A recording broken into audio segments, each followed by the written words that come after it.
किस्त नंबर 3, दिल अदल बदल। मैंने तुम्हारे लिए एक बहुत ही प्यारी लड़की ढूंढ रखी है। नानी ने शफकत से मेरे गाल पर हाथ रखते हुए ये खुशखबरी सुनाई। मैंने अजीब नजरों से नानी की तरफ देखा। वो मुस्कुरा के कहने लगी, अपनी बिस्मा। बिस्मा, मैं हैरानी से बोला था। बिस्मा मेरी छोटी खाला आसिया की बेटी थी। छोटी खाला को मैं उन्हीं की ख्वाहिश के मुताबिक खाला की बजाय मासी कहता था। मासी इतना प्यारा लफ्ज था। मासी मतलब मासी। अजीब वक्त आ गया है, अब बड़े शहरों में काम वाली को मासी कहते हैं। वो लोग टाउनशिप में रहते थे। हमारा उनकी तरफ आना जाना कम ही था, वजह वही हमारी गुर्बत। खालू वकील थे, इसके साथ साथ उनका अपने भाइयों के साथ साझा कारोबार भी था। खालू हमसे मील जोल कम ही रखना चाहते थे। मैंने नबील से इसकी मोटरसाइकिल ली। नानी ने इसमें पेट्रोल डलवा दिया। मैं और नानी सानिया की मंगनी की मिठाई लेकर टाउनशिप पहुंच गए। सर्दी का मौसम और इतवार का दिन। मासी छत पर बैठी हुई अपने पोते के लिए स्वेटर बांध रही थी। मैं और नानी छत पर ही चले गए। थोड़ी देर बाद बिस्मा काले लिबास में मलबूस चाय की ट्रे उठाए आन पहुंची। इन दिनों बिस्मा की रंगत मक्खन से ज्यादा सफेद थी।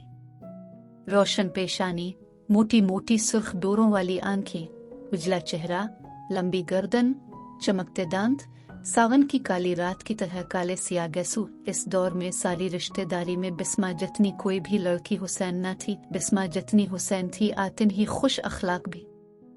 बात बात पर हंस देती। हंसती तो गाल के एक तरफ डिंपल पड़ता था।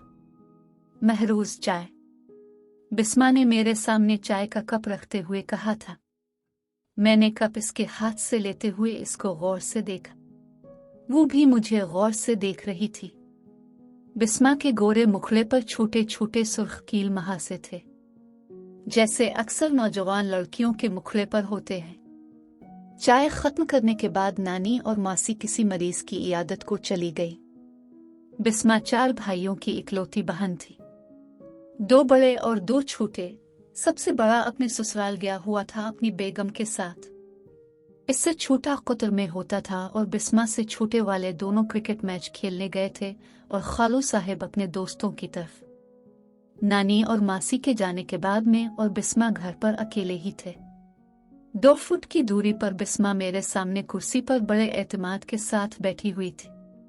बड़े दिल वाले हो, अपनी मोहब्बत के लाज जाने पर खुद ही मिठाइयां बांट रहे हो। मोहब्बत। मुझे बिस्मा की बात सुनकर करंट सा लगा। मैंने दिल में सोचा, अभी चंद महीने पहले जिंदगी में सिर्फ एक बार जैसे तैसे करके मैंने सानिया से अपनी खामोश मोहब्बत का इजहार किया था। सानिया और उसके भाई के अलावा किसी को भी पता नहीं था आसी कहाँ से खबर मिल गई। कहाँ खो गए हो? बिस्मा ने चुटकी बजाते हुए मेरे ख्यालों के सिलसिले को तोड़ा। तुम्हें किसने बताया? सब जानते हैं, बिस्मा ने कुर्सी की बैक से टेक लगाते हुए जवाब दिया। मेरे जख्म फिर से हरे हो गए। मेरा चेहरा फक हो गया।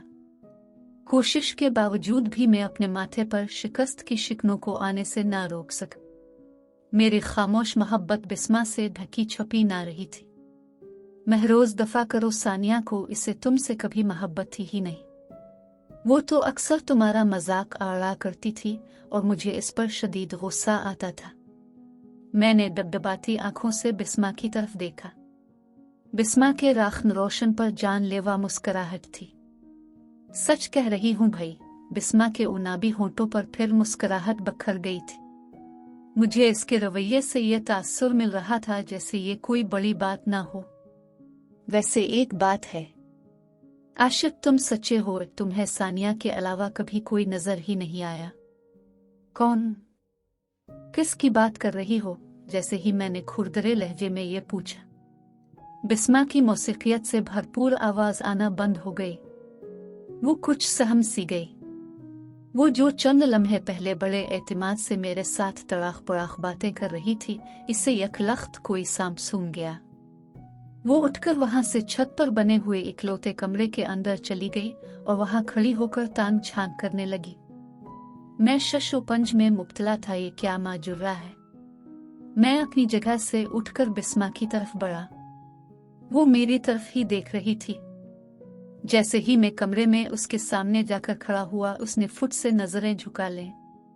इसकी सांसें तेज तेज चल रही थीं और उनसे सूंधी सूंधी खुशबू आ रही थी। मैं उसकी परेशानी को समझ नहीं पा रहा था। इससे एतमाद देने के लिए मैंने अपना हाथ इसके कंधे पर रखने के लिए जैसे ही उठाया, वो तरनित भरनित 2 कदम पीछे हट गए। मैं बचपन ही से तुम्हारी हूं, बिस्मा ने चश्म उल्फत से मेरी तरफ देखकर कहा। मैं एक लम्हे में कजिन से महबूब बन गया। नानी के अल्फाज मेरे कानों में गूंजे। मैंने तुम्हारे लिए एक बहुत ही प्यारी लड़की ढूंढ रखी है। नानी की आवाज के पीछे पीछे ही एक आवाज मेरे कानों में पड़ी। मोहब्बत करती हूँ तुमसे। अपने दिल को काबू में रखना ये मेरे बस में न था, मगर फिर भी मैं खुद को बेबस नहीं समझती। तुम हमारी शादी से पहले मुझे हाथ नहीं लगा सकते। बिस्मा ने इकरान मोहब्बत के साथ साथ अपने इख्तियारात बताते हुए मुझे खुद से दूर रहने का फरमान भी जारी किया था। ये सुनते ही मेरा दिल अश अश कर उठा। वो जो कहीं मुल्तान की गली में नुक्कड़ के साथ बैठा हुआ गिरिए कर रहा था, वो खसकुता खसकाता टाउनशिप आ गया। अब मुल्तान की जगह टाउनशिप मेरे लिए मुकद्दस था। चंद मिनट के अंदर ही मेरे दिल ने पार्टी बदल ली। तुम यहाँ से जाओ, कोई आ जाएगा, बिस्मा ने बड़ी नज़ाकत के साथ अगला हुक्म दिया। क्यों जाऊं? मेरे दिल में कोई चूर नहीं है, मैं उलझन से बोला था। प्लीज मेरी खातिर।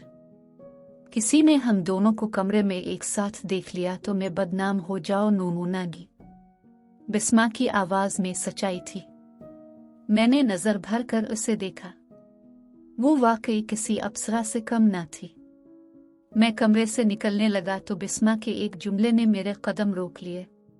मैंने बड़ी दुआएं मांगी थीं कि तुम्हारी सानिया से शादी ना हो। मैंने पलटकर बिस्मा को देखा जिसके चेहरे पर एतमाद था। अगर तुमसे मेरी शादी न हुई तो मैं मर जाऊंगी। और मेरा चेहरा खुल गया। दिल के जख्मों पर मोहब्बत का मरहम ऐसे लगा जिससे कोई निशान बाकी ना बचा। मजीद दिलचस्प वीडियोस के लिए हमारा चैनल सब्सक्राइब करें।